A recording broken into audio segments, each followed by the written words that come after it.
There is a worldwide rebellion taking place right now. It doesn't include shooting people or rioting in the streets, at least not yet. But from the perspective of some governments, it's the single greatest threat to their power. So what is the name of the rebellion? Cryptocurrency.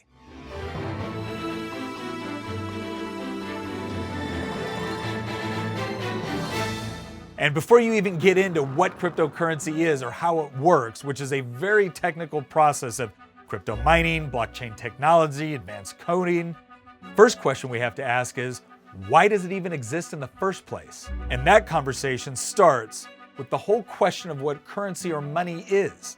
Because I'm willing to bet that most people view the concept of money through a very narrow lens that has been provided to them by politicians and central bankers. But simply put, money is just a medium of exchange. It facilitates trade between people. And a lot of things have been used as money in the past, to include everything from seashells to tobacco. But essentially anything that is durable, portable, divisible, uniform, limited, and accepted by other people can be used as money. Which explains why things like silver and gold have both survived the test of time. But for the last 100 years, there has been a push away from hard money in favor of fiat currency. Fiat is the paper money we are all so familiar with, and it doesn't have any inherent value other than the full faith and credit of the governments that issue it. And lately, they have been issuing a lot of it.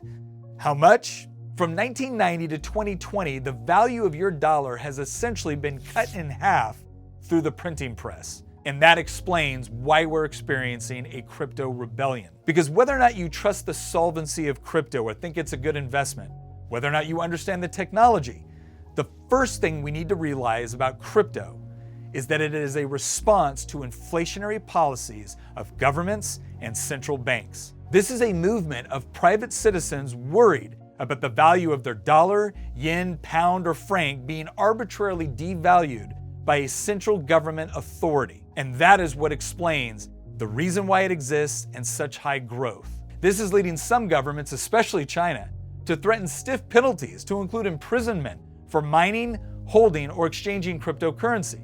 But China's response illustrates why people want it in the first place. The bottom line is, I'm not encouraging you to buy or invest in crypto. But am I interested in the idea of private individuals wrestling away control of currency from central banks and politicians?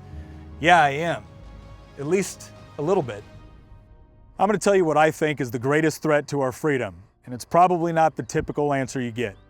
Hi, my name is Nick Flores. I'm a former Green Beret combat veteran with 2 tours in Iraq. I currently serve as a member of the Virginia House of Delegates, and I've had the opportunity to go all over the world to study different government, economic, and social systems. This has afforded me the chance to speak to thousands of people in person and millions of more online. I believe that the greatest threat to freedom is the rejection of the idea of objective truth. Experience has taught me that there are no shortage of people in power all over the world that will tell you whatever you want to hear in order to control and manipulate you, especially if they think it's for your own good. But here at the Y Minutes, what we're concerned about is the pursuit of truth. Not my truth, not your truth, but the truth. Getting to the bottom of why do we believe the things that we do. I want to thank you for watching to the end. You can learn more by clicking here or tap the screen to subscribe. And we look forward to pursuing the truth with you.